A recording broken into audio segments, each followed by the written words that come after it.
बड़ी खबर जयपुर से। पीएचईडी मंत्री की कथनी और करनी में दिन रात का अंतर नजर आ रहा है। आखिर कितनी बार अपने बयान से पलटेंगे कन्हैयालाल चौधरी। विधानसभा में जलदाय मंत्री कन्हैयालाल चौधरी का दावा था कि भ्रष्टाचार के लिए पूर्व कांग्रेस सरकार को जिम्मेदार बताते हुए भ्रष्ट अफसरों 40 इंजीनियरों को सस्पेंड करने का दावा किया था, लेकिन भ्रष्टाचार के खिलाफ कार्रवाई के दावों की पोल खुल गई। एसीबी ने कई इंजीनियरों की अभियोजन स्वीकृति मांग रखी है। ईडी, सीबीआई जांच में आए इंजीनियरों को भी प्रमोशन दिया है।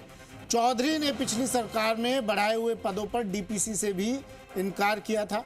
बोला था पहले नए जिलों के रिव्यू होंगे, फिर नए पदों पर डीपीसी होगी, लेकिन डीपीसी के वक्त मंत्री बोले अब जेजेएम के काम के बाद रिव्यू होगा। बाद में जेजेएम के कार्यों के हिसाब से, जल जीवन मिशन के कार्यों के हिसाब से पद घटाने होंगे, वो भी किया जाएगा। बिना अभियोजन स्वीकृति के भ्रष्ट अफसरों को प्रमोशन का लाभ दे दिया। इंजीनियर्स को चार्जशीट थमाई ही नहीं, पहले ही प्रमोशन का फायदा दे दिया। तो जेजेएम के काम के बाद रिव्यू होगा। हालांकि विधानसभा में बड़े बड़े दावे किए गए थे, लेकिन अब कुछ और ही बात की जा रही है। भ्रष्टाचार के खिलाफ कोई एक्शन नहीं, कन्हैयालाल चौधरी जलदाय मंत्री विधानसभा में कहा था उन्होंने। लेकिन अब सवाल ये कि आखिर मंत्री जी कितनी बार अपने बयान से पलटेंगे। पीएचईडी मंत्री की कथनी और करनी में दिन रात का अंतर है। कितनी बार अपने बयान से पलटेंगे कन्हैयालाल चौधरी।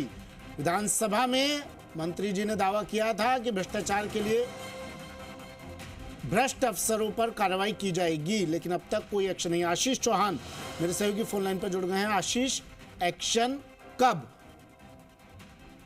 सही कहा आपने, क्योंकि देखिए कथनी और करनी में यहाँ अंतर जो है वो दिखाई दे रहा है। पहले जलदाय मंत्री कन्हैयालाल चौधरी ने ये कहा था कि वे नए पदों के हिसाब से जो तमाम जो प्रमोशन है, तमाम जो डीपीसी है, वो जलदाय विभाग में नहीं की जाएगी। पुराने पदों के हिसाब से ही जो जलदाय विभाग में डीपीसी की जाएगी। लेकिन उसके बाद में जलदाय मंत्री विधानसभा में ये कहते हुए दिखाई दिए कि इंजीनियर्स के खिलाफ कड़ी कार्रवाई की जाएगी। और उसके बाद में जब जलदाय मंत्री से पूछा गया कि डीपीसी जो है वो किस हिसाब से हो रही है, नए पदों के हिसाब से ही की जा रही है, तो जलदाय मंत्री का ये कहना है कि जिस तरीके से जो जल जीवन मिशन का काम पूरा हो जाए उसके बाद में रिव्यू किया जाएगा, क्योंकि जो जिलों का रिव्यू है वो पूरा नहीं हो पाया है, जिलों के रिव्यू में देरी हुई है। इस कारण से जो जल जीवन मिशन के कार्यों के बाद में ही नए पदों का जो प्रमोशन है वो किया जाएगा और उसके बाद में जो रिव्यू है वो किया जाएगा। ईडी, सीबीआई, एसीबी की जांच के दायरे में जो लोग आए हैं उन पर भी कृपा बरस रही है, ऐसा क्यों आशीष? बिल्कुल, देखिए जिन अधिकारियों को या जिन इंजीनियर्स को पहले चार्जशीट दी जानी थी वो चार्जशीट नहीं मिली, जिनको नोटिस दिया जाना था उन्हें नोटिस नहीं दिया गया, और जिनको चार्जशीट दी जाती है तब प्रमोशन नहीं होता है, ऐसा नियम कहते हैं।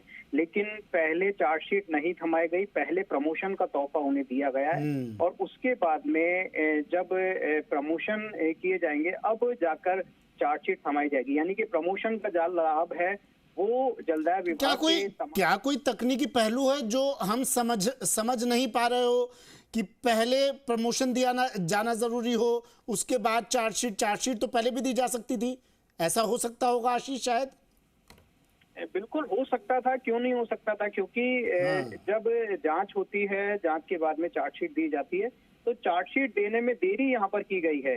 देरी यदि नहीं होती तो पहले चार्जशीट थमाई जाती है और उनके तमाम जो इंजीनियर्स हैं उनके लिफाफे बंद हो जाते हैं। लेकिन चार्जशीट थमाई नहीं गई है, पहले प्रमोशन का लाभ दिया गया है, प्रमोशन के लाभ मिल गया है। तो चलिए, शुक्रिया आशीष तमाम जानकारी के लिए।